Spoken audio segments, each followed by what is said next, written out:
na sundan uli na ang sabi, leave the city or the serial killer, ang boses ng Diyos. Sabay, bigla akong nagising, umaga na pala ang mensahe ng Diyos. Yan, simpleng mensahe lang yan, no? Pero mabigat yan. Galing sa kanya yan. Kung kayo ang paalis na Miss Kay. Okay. Kung kayo ang magpaliwanag, ano pagkaintindi niyo dyan?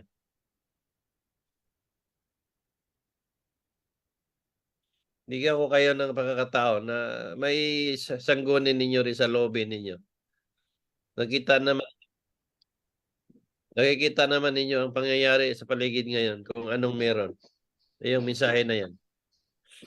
Gira, kuya, gira. Ano po, yung Amerika, di na mapakialam sa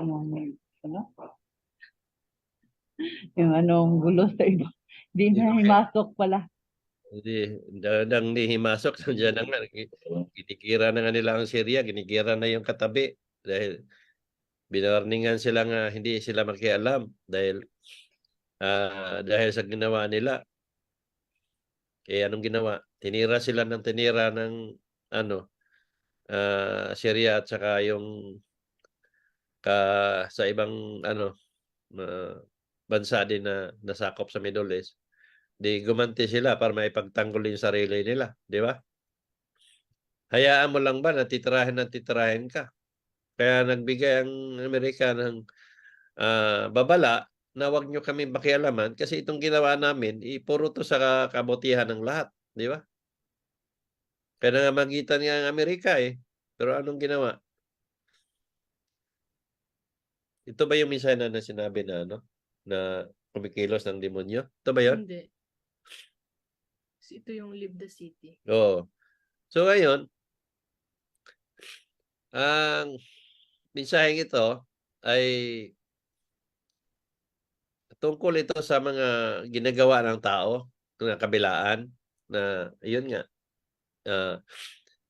nagprotesta sila na hindi makialam ang Amerika o itigil ang putukan o ano man yung gusto pero hindi magagawa ng Amerika yan na itigil. Kasi pinapili kayo ng Amerika eh. Ano sabi ng Amerika? Leave the city or the serial killer?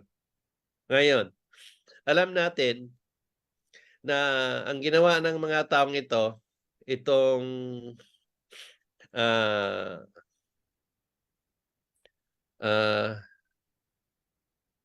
ano yung mga tao sa Gaza? Hamas. Mga Hamas. Oh. Sino ba ito sila? Di ba? Ano ba yung ISIS? Oh, Hamas, ISIS, Maote, Abu Sayyaf. Ano pa? ISIS. Yun mga grupo na yan. Yung ngayon, Hezbollah. Ano mga tao to? Ito yung sinasabi ko, ng kalooban nito, gusto na maghari sa mundo. Ito yung mga Muslim. Yung mga Muslim nga dito nasa balita na nangaral nasa city, nasa Melbourne, nasa city mismo, nag-preach. Pero anong ginawa nila? Tumatawag sila ng jihad. Nangaral sila ha. Ito yung mga kalooban ng taong ito. Ito yung sabi ng Diyos na kumikilos na mga demonyo. Sino ba ang makakampi nito? Iran. China. Russia. Ano bang ginagawa ng China? Inaangkin nila yung, hindi sila Muslim. Pero gusto niya angkinin ang nasa paligid niya. Ano yung nangyari sa Russia? Ganun din. Gusto niya angkinin ang Ukraine. Ito yung sinasabi ng Diyos na kumikilos na ang mga demonyo. Yung kalooban ng tao. Ngayon, ipipili kayo ng Amerika, anong gusto ninyo? Hindi natin puksain itong mga taong ito na masama. Hayaan natin ang syudad na manatiling nakatayo na nandyan ang mga masama at pupuksain kayo. Kasi, ang nangyari, nakita naman ninyo anong umpisa, di ba? Hindi naman siguro kung umpisa ng gera na yan, kung hindi ginawa ng Hamas yun na pamatayin ng mga tao doon sa Israel. Ngayon, kayo mismo ang pinatay. Gusto lang barilin ka ng baril. O, tirahin ng missile dyan o pag-ratratin kayo nandyan. Tapos sasabihin lang ninyo, hulihin na lang ng pulis yan. Hindi kayo, buti kung baril lang yan na 22 o Armalite lang yung hawak nila. Missile lang yung itinira. Tapos sasabihin ninyo, hayaan na lang na pulis na lang, ipaubaya sa pulis. Tama ang ginawa ng Israel. Napuksain. Ngayon, ito yung sinasabi ng na the biggest motto sa Amerika. Na hindi basta-basta ito. Na ang gusto ng Amerika, puksain na, burahin na to mga taong ito. Itong ginawa nila sa ISIS, oh. Anong ginawa sa Maute? O, di ba? Kung ano pa. Kasi, paghayaan sila na ganyan, manatili silang ganyan, gagawa at gagawa silang masama. Walang katapusan ang gulo sa mundo. Oo, nandyan yung city ninyo, nandyan yung lugar ninyo. Pero kayo mismo nasa gumawa ng kabutihan na ayaw ninyo ng gulo. Kayo ang papatayin. Mamili kayo. Kayo papatayin o puksain yan ang mga taong yan.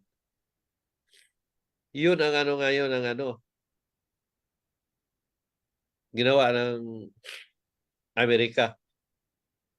Kahit anong rally gawin ninyo, hindi yan matitigil na basta-basta. Dahil ang usang pakay ang lang ng pakay ng Amerika dyan, na matigil na yan. Hindi matitigil yan pag nandyan ang mga taong yan. Dahil nga sa kagahaman ng tao. Ngayon, meron silang ginawa ngayon na nagsasanib pwersa yung BRICS nila. Sino ang mga kampi nito ngayon? Yung may mga langis. China, Russia, Yemen, Syria, Saudi o sa mga bansa. Mga malalaking bansa ito. Ngayon, kung bibigyan nila sanction ang Amerika. So walang langis na papasok sa Amerika. Ano mangyari? Na pinagmalaki ng tao, maraming armas maraming armas sa Amerika. Malalaki ang armas nila. O, di ba? Ngayon, anong gagawin ng armas ngayon na walang gasolina? Lilipad ba yung aeroplano na walang gasolina? Di ba? Kasi hindi na pwedeng magpadala sa Amerika ng mga gasolina. O, ang Russia, malaki ang oil. Sa China o sa pang ibang mga bansa sa Middle East. O lahat sila hindi magbigay sa Amerika. So may lilipad ba aeroplano nila? Takbo ba barko nila? Hindi.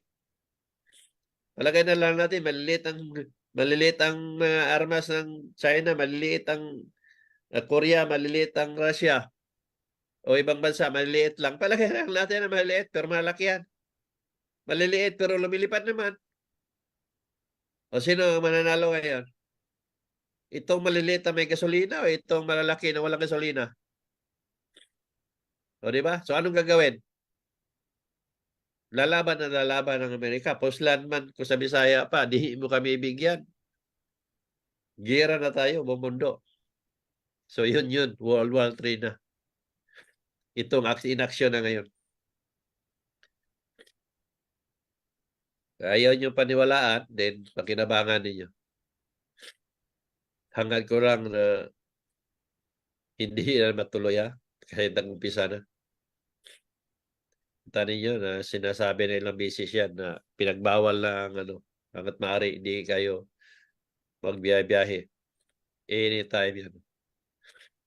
Hinihintay na lang yung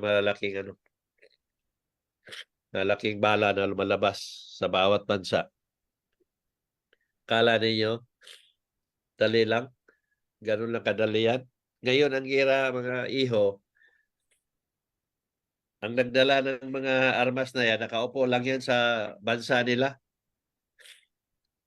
Pinapalipad na lang yung malalaking missile niyan doon sa kalawakan. Parang drone na lang yan. Walang taong nagdadala sa bansa kung saan bansa nila gusto. Baka hindi niyo alam yan. Kusa na lang ang pumunta niya sa bakuran ninyo. Sumabog. Kahit galing Amerika pa yan hanggang Pilipinas. Kahit galing Russia pa yan galing Pilipinas. How much more pa kaya ng China? Mainit ang sigalot yan sa China at saka Pilipinas. Dagdag pa itong Japan ngayon. Itong Taiwan. Gusto na nila makasubukan ang mga armas nila. Sino ngayon ang nasa gitna? Tayong mga mamamayan.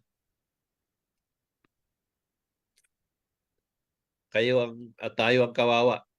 Sila, nag-enjoy sila, nasubukan ang mga kakayahan nila. Kaya naghanda sila ng mga kung ano-ano armas para sa kanila din. Kaya madamay ang madamay. Yun ang gira. Dati, okay lang. Kasi pupunta sa bakuran mo, may dalang baril yung sundalo. Pwede mong gawa ng bitag o patibong bago makarating doon sa bakuran mo. Ngayon, wala nang patibong. Dahil missile na yung pupunta ko sa lugar ninyo ang nag-operate. Nandoon lang sa Russia, nandoon lang sa China, o nandoon sa Amerika. Sino patibungan mo? Na yung bomba na mabagsak sa bakuran ninyo ay kasing laki ng puno ng niyog. Yun, sabi ng Diyos. Na there's no way to run, there's no place to hide. Maghintay na lang kayo kung kailan matabunan ng lupa at tubig o putik. Ang tunay niwala sa akin, Jesus Christ, walang kinakatakutan. Kaya wala tayong pagtaguan kahit saan. Itong World War III. Matira ang matibay dyan talaga.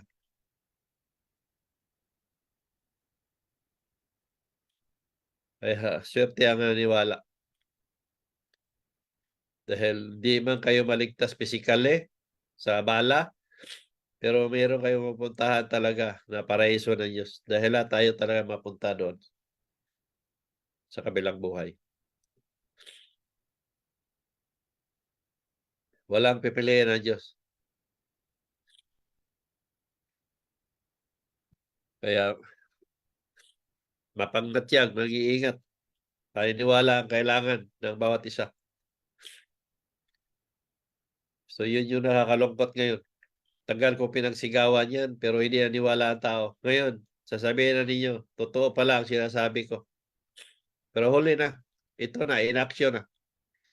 Pero hangad ko pa rin na hindi yan mangyari, magtuloy-tuloy. Pero iwan ko lang. Sa pangyayari ngayon, mahirap pagsabi na hindi matuloy. Diyos lang ang nagawa ng paraan kung ano ang mangyari.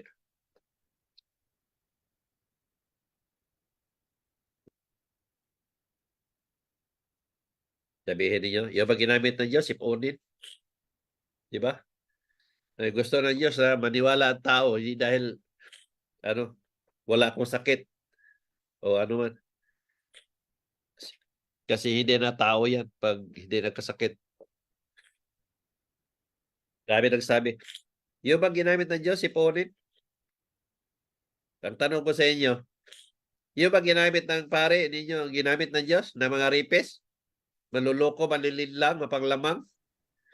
Itumbas yung sa sipon ko na all season? Nga, tanong sa sarili ninyo. Pare ninyo pag nang-rep, sinasabi nyo, o pastor ninyo, sinasabi ninyo, tao lang sila. O di pwede ko rin sabihin, tao lang ako, kaya sinipon ako. Di ba? Ganun lang kadali yun. Sinong mas matimbang o mabigat? Yung nang-rep, molestya, nangluloko, malilila, o itong siponin lang ako. O, di ba? Nalapit-lapit ka sa bakod na matigas, iuntog yung ulo mo para matuto kayo. Mag-isip ng tama. Ganun lang kadali. So, ibang mensahe, Miss Kay, pasuyo. Okay, Brother Lars.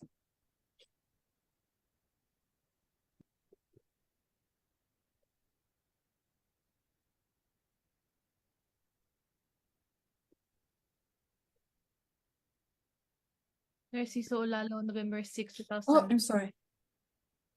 Ooh. Sorry. Oh, no. Okay. Narciso Olalo, November 6, 2023. Mensahe ng Diyos. Habang nag-computer ako, pagkatapos nag-almusal, inaantok ako. Sabi ko kay Susan, matulog muna ako, gisingin niyo lang ako ng 8:30.